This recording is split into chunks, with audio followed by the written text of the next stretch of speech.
Comic rails में फिर से स्वागत है। मैं हूं आपका होस्ट विशाल और आज मैं डिस्कस करने जा रहा हूं फैंटास्टिक फोर्स के 6 डिलीटेड सीन्स जो अभी रिसेंटली मार्वल्स ने हमारे साथ शेयर किए हैं एंड ये कहाँ पे फिट बैठते हैं और इसे क्यों हटाया गया इसके बारे में हम डिस्कस करेंगे।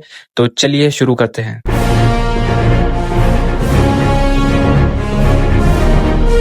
तो पहले सीन से स्टार्ट करते हैं। पहला सीन्स का नाम है सबटरेनिया।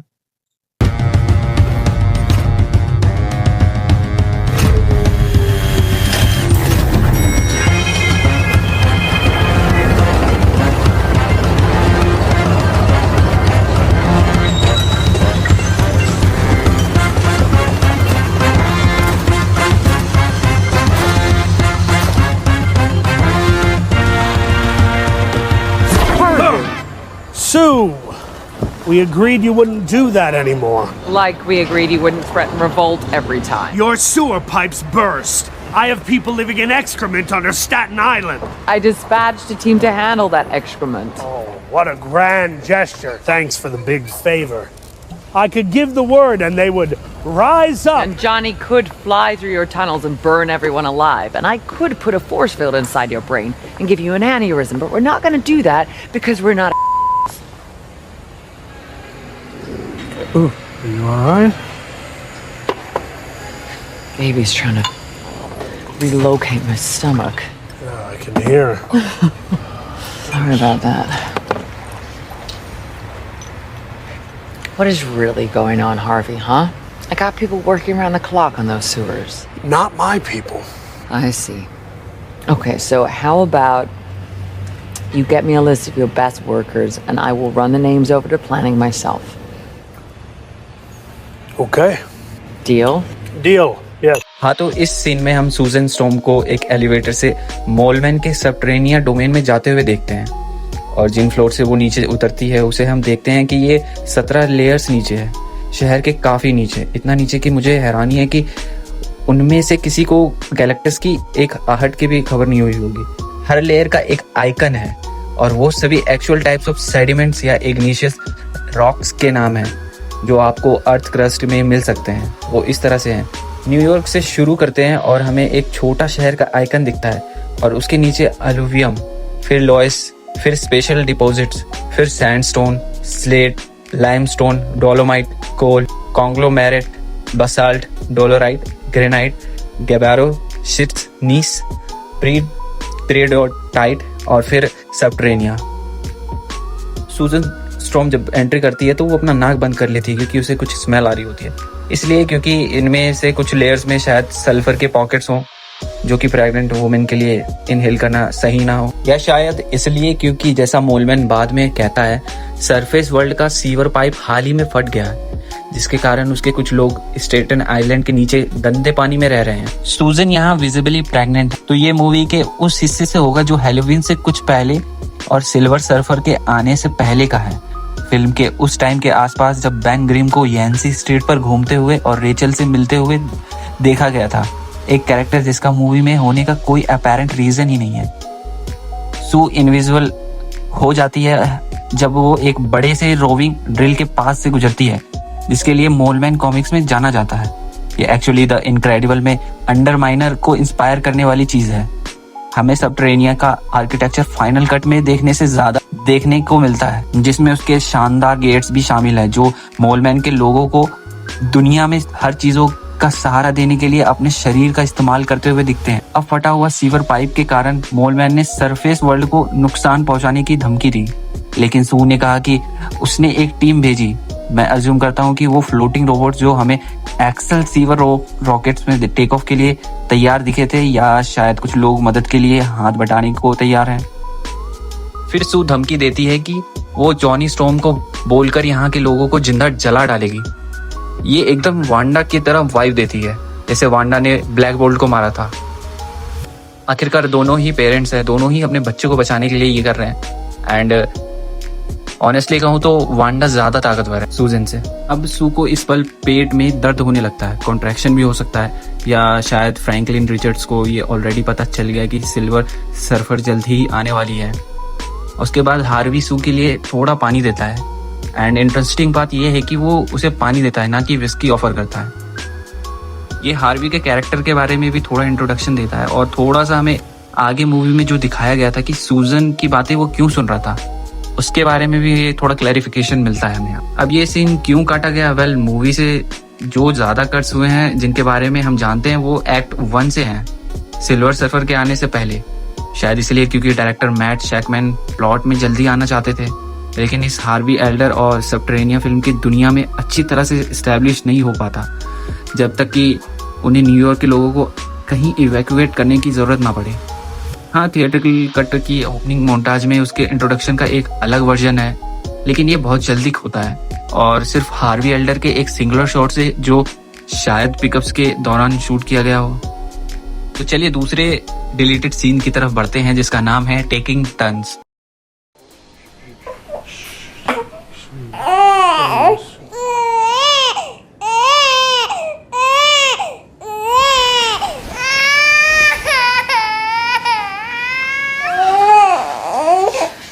Oh, it's your turn to sleep.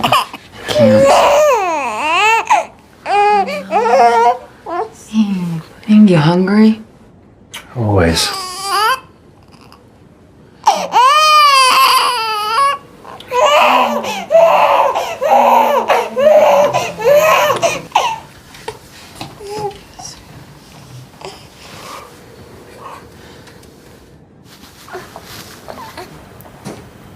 Close your eyes, babe. Be the smartest man in the world tomorrow.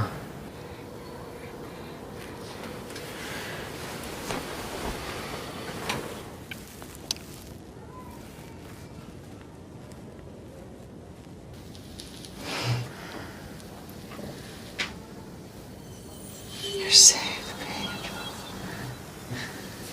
Tonight you're safe. Okay, तो ये सीन फिल्म के सेकेंड हाफ से होता है जब फैंटास्टिक फोर अर्थ पर लौट जाते हैं और फ्रैंकलिन रिचर्ड के जन्म के बाद का ये सीन। तो जब सू कहती है आज रात तुम सेफ हो, वो कल क्या होने वाला है उस बच्चे के साथ जिसके पास गैलेक्टस ने कहा था कि कॉस्मिक पावर है, उस पर कुछ अनसर्टेनिटी एडमिट कर रही है। सू को खुद को फ्रैंकलिन को इनविजुअल करते हुए देखना इंटरेस्टिंग है जब वो उसे फीड कर रही है और शायद ये एक सबकॉन्शियस डिज़ायर है कि वो दुनिया से गायब होना चाहती है माँ और बच्चे के बीच ये प्राइवेट मोमेंट पाने के लिए।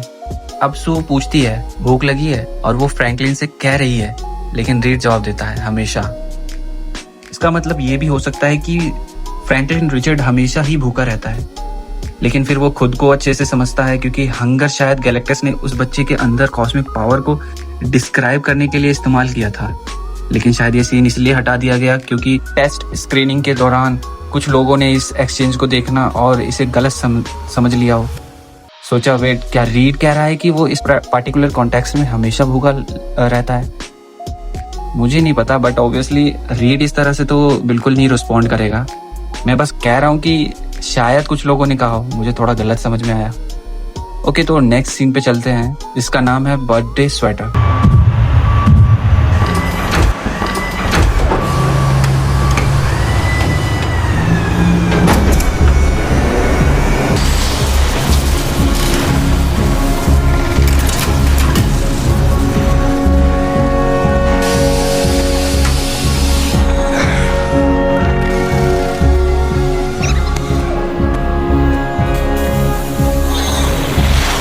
How are we coming?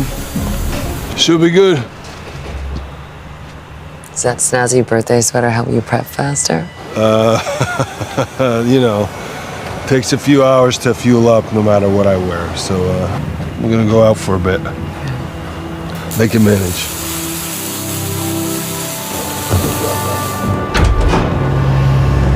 तो इस सीन में हम एक्सेलसाइजर लॉन्चपैड को लॉन्च सीक्वेंस से पहले देख रहे हैं। सीन का एक हिस्सा फिल्म में प्री लॉन्च मोन्टाज के दौरान दिखाया गया था जब रीड रिचर्ड फ्यूचर फाउंडेशन और अर्थ के लोगों को एक स्पीच दे रहा था। अब इसमें हम देख सकते हैं कि इसमें सिर्फ सू और बैन को ही दिखाया गया है। हालांकि बैन का जो VFX है वो कंप्लीट इसमें शो नहीं होता। उन्होंने इसको कंप्लीट नहीं किया क्योंकि वो इसे इस्तेमाल करने वाले भी थे या नहीं, ये तो उन पर डाउट था। आफ्टर ऑल उन्होंने इस्तेमाल नहीं किया। इससे पहले भी हमारे पास लॉन्च वाला सीन था, तो मैट शैकमैन ने सोचा होगा ये अननेसेसरी सीन है तो इसको हम नहीं लगाए थे, तो इसीलिए उन्होंने हटा दिया होगा। और क्या शायद कुछ व्यूअर्स को इसमें कुछ और गलत पढ़ लेते और गलत समझ लेते, इसी वजह से इसे हटा दिया। ऑफ कोर्स हम जानते हैं कि इस मूवी से और भी डिलीटेड सीन थे, जैसे जॉन मेल्कोविच का रेड घोस्ट, आइवन क्रैगॉफ और उसके सुपर एप्स जिसमें मिक्लो द गोरिल्ला, आइगोर द बैबून और पीटर द ओरेंगटन शामिल है। हमें एक्चुअल रीड रिचर्ड्स को फाइनल कट में लॉन्च पैड पर ओरेंगटन से लड़ते हुए एक झलक देखी, और अगर आप मूवी के क्रेडिट्स में देखेंगे तो आपको एक और एप दिखेगा जिसे रीड के चेहरे पकड़कर वो स्ट्रेच करता हुआ देख सकते हैं आप। अब एक और डिलीटेड सीन था जो पूरी तरह से शूट नहीं हुआ था। ये असल में 10 सितंबर को आर्टिस्ट रॉडनी फैंटाबेला द्वारा इंस्टाग्राम पर शेयर किया गया कुछ एनिमेशन था, जो रीड रिचर्ड्स को अपनी स्ट्रेचिंग एबिलिटी का इस्तेमाल करते हुए एक बहुत ही कूल तरीके से दिखाया था।